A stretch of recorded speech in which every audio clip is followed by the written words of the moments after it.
Hello guys, welcome to Tech Job Career. Today update is from the Seagate. Seagate is hiring for the Python automation intern. Location is Pune, India. This is the detail about the company. You can read it.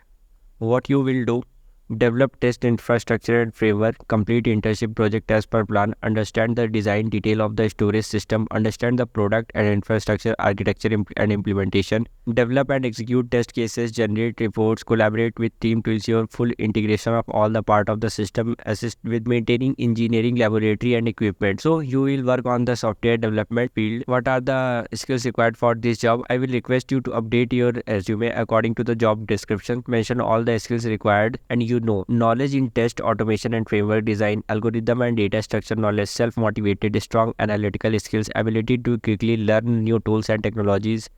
Your experience include programming in Python, C, C++, Java. Location is Pune as I told you earlier.